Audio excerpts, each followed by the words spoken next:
আমাদের নবী সাল্লাল্লাহু আলাইহি ওয়াসাল্লামের সাক্ষাৎ হওয়ার কারণে ইয়াউমুল আরাফা ঘোষণা করলেন কে? আল্লাহ রাব্বুল আলামিন। এই আরাফার ময়দানে বান্দা যে অবস্থাতে যে রাখতে চাইবেন আল্লাহ পাক খুশি হয়ে তাকে সব কিছু দিয়ে দিলেন। বলেন সুবহানাল্লাহ। আজকে আমাদের জন্য দুটো খুশির দিন। কয়টা খুশির দিন? জুমার দিন, ইয়ামান আরাফার দিন। আজকে ফজর থেকে তাকবীর শুরু করেছি। হাজী সাহেবরা মক্কার তারা তালবিয়া পাঠ করছে, আল্লাহুম্মা লাব্বাইক। বলেন বলছেন তারা লাব্বাইক আল্লাহুম্মা লাব্বাইক লাব্বাইক লা শারীকা লাক লাব্বাইক ইন্নাল হামদা ওয়া নি'মাতা লাক ওয়াল মুলক লা শারীকা লাক।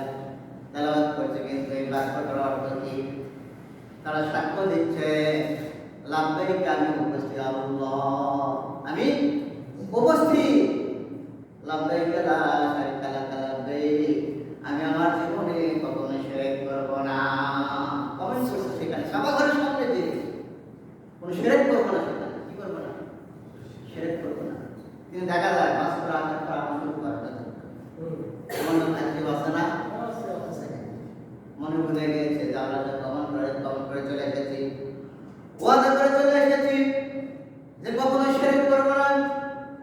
তেমনি আমাদের জন্য তাকবীর করা হয়েছে সূরাতুল বাকারা 200 নম্বর আয়াতে বলছেন ফাইযা কাদাইতুম মানাসিকাকুম ফাযকুরুল্লাহা কাযিকরিকুম আবাকুম আও আশাদ্দা যিকরা। বান্দা যখন তুমি সমস্ত কাজকর্ম কাজ সমাধি করবে, সমস্ত শেষ করবে, আল্লাহ তাআলাকে বেশি স্মরণ করবে। অর্থাৎ তাকবীর আর তাকবীর। বলেন সুবহানাল্লাহ। আমাদের জন্য তাকবীর কাযিকরিকুম আবাকুম বলা হয়েছে। আল্লাহ পাক একটা উদাহরণ সেট করেছেন, যেমন জাহিলিয়া যুগের লোকেরা তারা আজের সময় তারা বেশিরভাগ তাদের পিতা পূর্বপুরুষদের কথা তারা স্মরণ করত এবং বলে দিত আমাদের পিতা এবং দাদা এই সমস্ত কাজ করেছে, আল্লাহ তাআলা বেশি স্মরণ করেছে। আল্লাহ তাআলা উদাহরণ দিয়ে জানিয়ে দিলেন তোমাদের পূর্বপুরুষদের চেয়ে আমাকে বেশি আর আশাদ্দা যিকরা ইসমে তাফসীরের সিগায় এসেছে সর্বোচ্চ তাকবীর পাঠ করে। বলেন সুবহানাল্লাহ সুবহানাল্লাহ।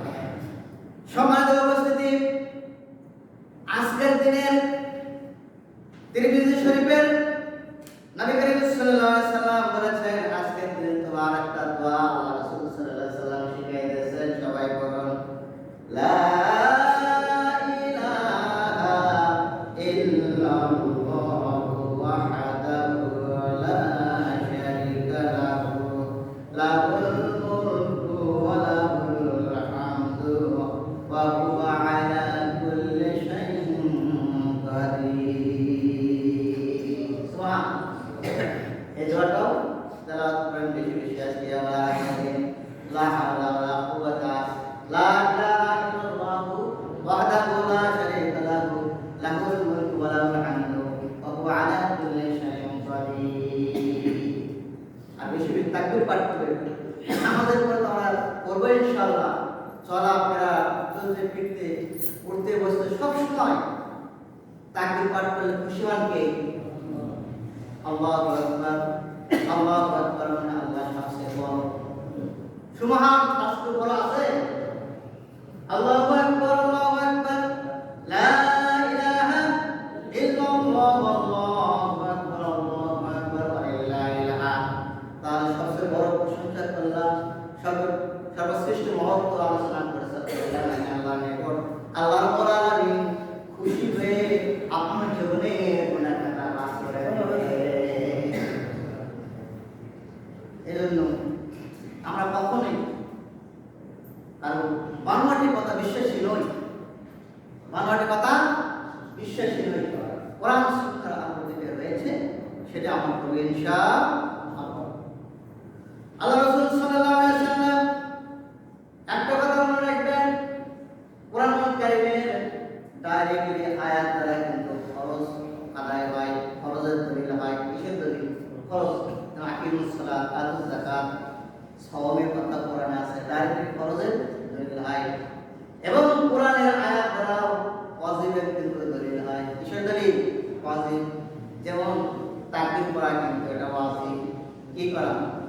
পাঠ করা ওয়াজিব।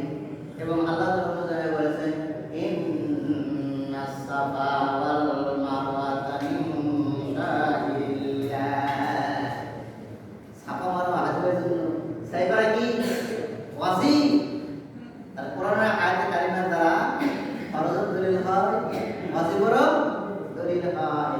শুধু তাই নয়, মুস্তাহাবেরও দলিল হয়। মুস্তাহাব মানে কি? যেমন কোরআনের কারিমের মধ্যে সূরা আপনার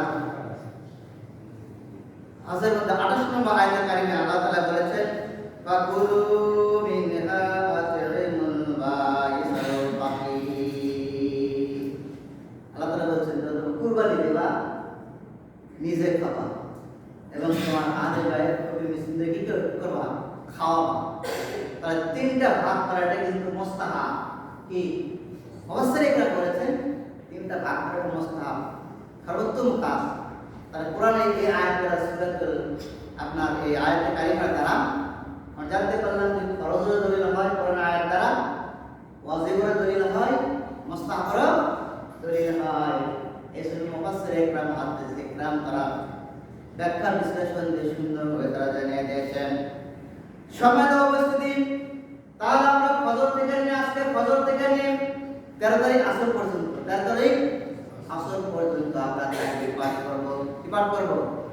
কখনো মনে ভরে যদি যায়, যখন মনে আসবে তখনই তালাওয়াত করব। বলেন সুবহানাল্লাহ। অনেক সময় মনে ভরে যায় না, একা একা নামাজ পড়ছি কোন কারণ বলে, কিন্তু তাকবীর বলার কি নেই, স্মরণ নেই। যখন মাঠে চলে গেছে মনে হয়েছে, আপনি তখনই তেলাওয়াত করবেন। তেলাওয়াত না করলে কিন্তু গুনাহ হবে।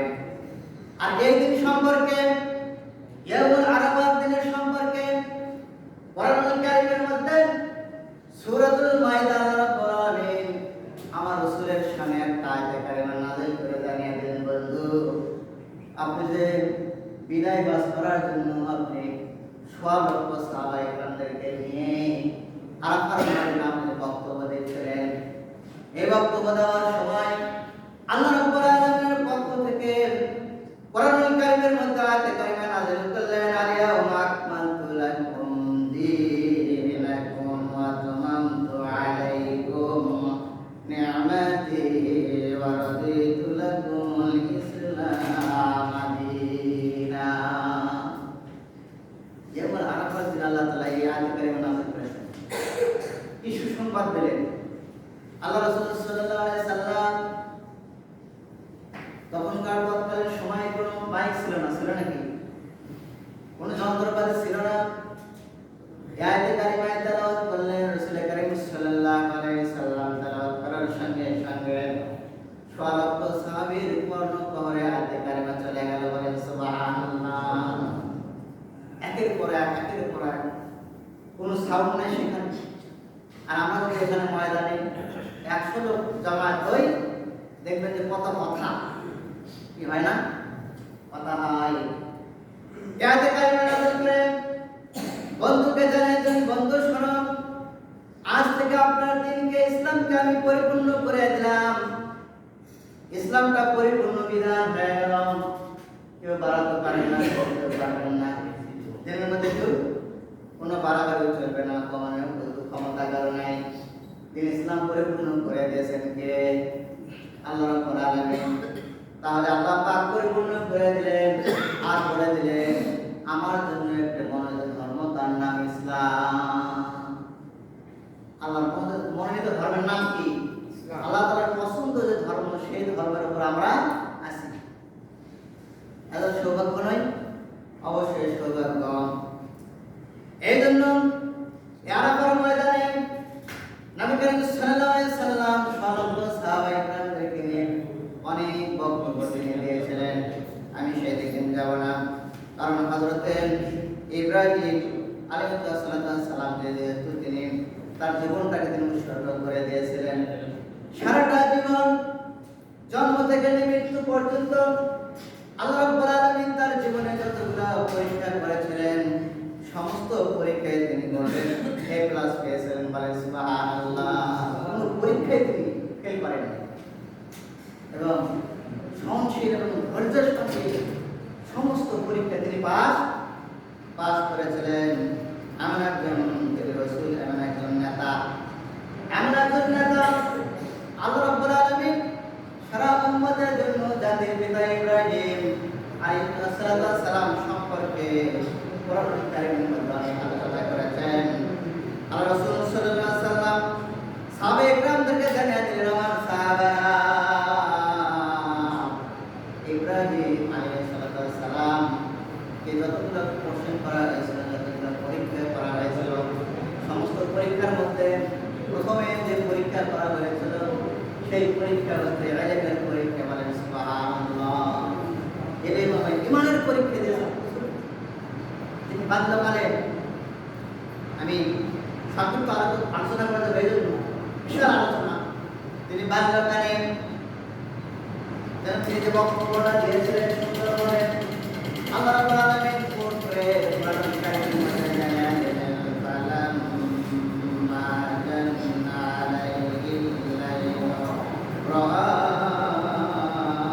কাওকাবা। এখানে ঈমানের পরীক্ষা দেখেন। ওয়াকালা আযা রাব্বি, এখানে বলা আছে হযরত ইব্রাহিম আলাইহিস সালাম সত্য। তখন তিনি দেখলেন তার কওমের আশেপাশের লোকেরা সবাই পূজা করে, কেউ চন্দ্রের পূজা করে,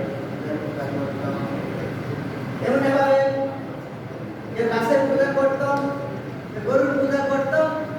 এমনিভাবে তিনি চিন্তা করলো, আমার কওমের লোকেরা যে সমস্ত পূজা করছে, পূজা পরবর্তী দিকে কাজ নাই। হযরত ইব্রাহিম আলাইহিস সালাম তখন চিন্তা করলেন, এই যে গভীর রাত্রে নক্ষত্র দেখা যায়, এই সুন্দর আলো দেখে তিনি বলেছিলেন, বলা আযা রাব্বি, এটা আমার রব। বলা আযা রাব্বি অর্থ হলো যে তোমরা তাকে রব বলে স্বীকার করছো, আমি কিন্তু সেটা রব বলে স্বীকার করি না। বলা আযা রাব্বি, আযা আল জামি' আল কওম, আর কওমের লোকেরা যারা এই নক্ষত্র, চাঁদ, সূর্য, গাছপালা তোমাদের রব বলে স্বীকার করছে, সেটা আমি বলছি। সেটাই পেরেছিলাম বললেন, কালাম্মা আকালা, অসুবিধা হওয়ার কারণে তিনি বললেন,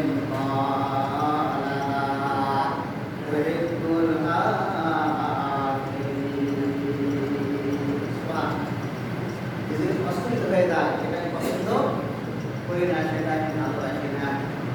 এমনিভাবে ইব্রাহিম আলাইহিস সালাম পরীক্ষার পর পরীক্ষা, হযরত ইব্রাহিম আলাইহিস সালাম যখন তার কওমের নিকট যখন কালেমার দাওয়াত দিচ্ছিলেন, তাওহীদের দাওয়াত দিচ্ছিলেন, মূর্তি পূজা করে ছেড়ে দাও, কিন্তু তারা কেউ গ্রহণ করে নাই। এমন সময় যখন হযরত ইব্রাহিম আলাইহিস সালাম মন্দিরের পাশে যখন বসেছিলেন, তার কওমেরা সবাই মেলাতে গিয়েছিল। যখন তারা মেলাতে গিয়েছিল, মেলাতে যাওয়ার কারণে হযরত ইব্রাহিম আলাইহিস সালাম কি বললেন, ভেঙে দিয়ে বড় মূর্তির উপরে পুরাটা রেখে দিয়েছিল। আর কারণটা হলো, যখন তার কওমের আসে জিজ্ঞাসা করলো, এই কাজটা কে করেছে? ইব্রাহিম তুমি করেছো, তুমি তাদের করে নাই। তখন তিনি বলেছিলেন, বড়টা তাকিয়ে বলছে, বড়টাকে জিজ্ঞাসা করো, বড়টাকে জিজ্ঞাসা করো।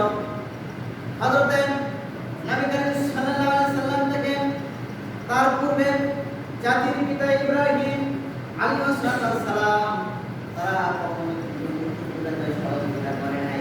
করেছে নাকি? নবী রাসূল মূর্তিপূজাকে সহযোগিতা করেছে? কেউ সহযোগিতা করে নাই। যদি সহযোগিতা করতো তারা কখনো ভাঙতো না। সবাই বলাবলি করেছে,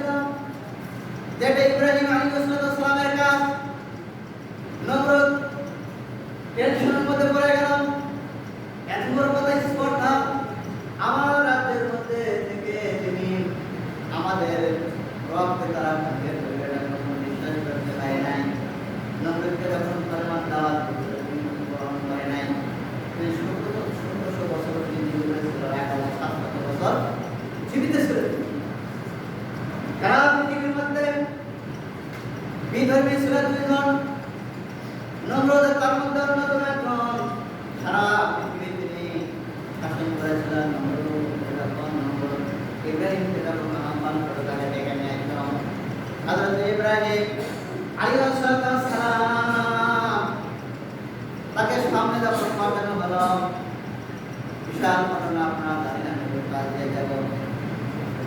ইব্রাহিম আলাইহিস সালাম কয়জন ছিল? কয়জন? 100 ছিল। তার সামনে কোনো কেউ ছিল না, ভরসা করেছিল আল্লাহর উপরে। তারপরে তিনি দেখতেছিলেন অগ্নিকুণ্ড জ্বালানো, তাকে এই মুহূর্তে ফেলে দেওয়া হবে অগ্নির মধ্যে। চিন্তা করেন, একটু গবেষণা করে চিন্তা করুন, কিন্তু কখনো কিছু হয় না। যাতে তোমাদের সঙ্গে একটু আদান মিলে চলি, তাহলে তো আমার জীবনটা বেঁচে যাবে, জীবনটা কি হবে? বেঁচে যাবে। কিন্তু ভরসা ছিল তার উপরে। ইব্রাহিম কয়জন? এখনো দিতে আর কমের সবাই সহযোগিতা করে তাকিয়ে করেছিল সামনে। আল্লাহ রাব্বুল আলামিন হযরত জিবরাইল আলাইহিস সালামের পূর্বে বাতাসের ফেরেশতা নাযিল করলেন, বৃষ্টির ফেরেশতা নাযিল করলেন, রহমতের ফেরেশতা নাযিল করলেন। আল্লাহ রাব্বুল আলামিন জিবরাইল আলাইহিস সালামের নাম ধরে, জিবরাইল আমি আমার পরীক্ষার করে আসো, যাও তার নিকট, তার বক্তব্যটা শুনে এসো। হযরত জিবরাইল আলাইহিস সালাম বললেন, হুজুর আমি আল্লাহর পক্ষ থেকে এসেছি, আপনি হুকুম করুন। হুকুম করার সাথে সাথে নমরুদের যতগুলো বাহিনী ছিল সমস্ত বাহিনীকে আমি এক সাথে আমি এখন ধ্বংস করে দিতে পারি। ইব্রাহিম আলাইহিস সালাম কি বলেছিলেন জানেন? ইব্রাহিম আলাইহিস সালাম বলেছিলেন, আমি আপনার নিকট সাহায্য নিব না। আমি যে রবের ইবাদত করি, আমি যে রবের দাসত্ব করি, আমি যে রবের গোলামি করি, আমার রব কি দেখছে না? কি দেখেন না? তিনি দেখছে না?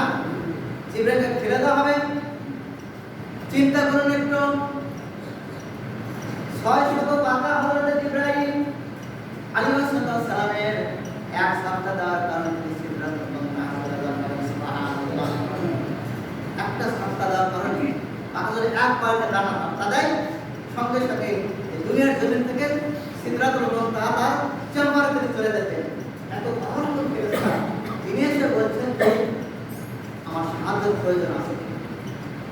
ইব্রাহিম আলাইহিস সালাম বলেছিল, আপনার সাহায্যের প্রয়োজন নেই, আমার রব আমাকে দেখছে।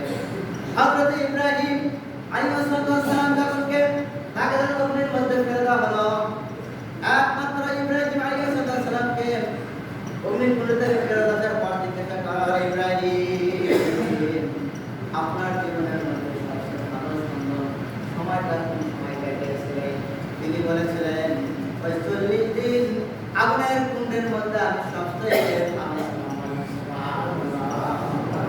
এত পরীক্ষা দিয়েছেন তিনি। বৃদ্ধ বয়সে তার পরীক্ষা আপনারা জানেন। আল্লাহ রাব্বুল আলামিনের নিকট দোয়া করলেন, 30টা পরীক্ষা তার জীবনে হয়েছে। 10টা পরীক্ষা সবচেয়ে বড় পরীক্ষা হয়েছিল। শেষ জীবনে তার পরীক্ষা রব্বিল আলামিন নাসআলি। তিনি বলেছেন, আল্লাহ এই বৃদ্ধ বয়সে আমাকে একটা সন্তান নেক্সট সন্তান আমাকে এই দোয়া করি, এই দোয়া করে কখনো করি না। তাহলে শিক্ষণের বিষয় আল্লাহ তাআলা নিকট সন্তান চাইলে কোন সন্তান চাবো? নেক্সট সন্তান, সালে সন্তান, ভালো সন্তান চাইবো। আল্লাহ রাব্বুল আলামিন সেই সন্তানের মাধ্যমে আমার জীবনটা কি করে সুন্দর করে দেবে। বলো সুবহান সুবহান। সময় দেওয়া উপস্থিতি, এই জন্য তিনি বলেছেন, রব্বি হাবলি মিনাস সালিহিন ফাবাশশিরনা বিল গুলামিন হালিম। আল্লাহ তাআলা সন্তান কিন্তু পাঠান নাই এখন। দেখুন, মা পাঠানোর আগে আল্লাহ তাআলা ডিক্লার দিয়ে দিলেন তার সন্তানের চরিত্র কেমন হবে। সন্তানের চরিত্র কেমন হবে? গোলামিন হালিম, একদম সব সন্তান এবং সংসদ সন্তান। আমি তোমার জন্য সুসংবাদ দিয়ে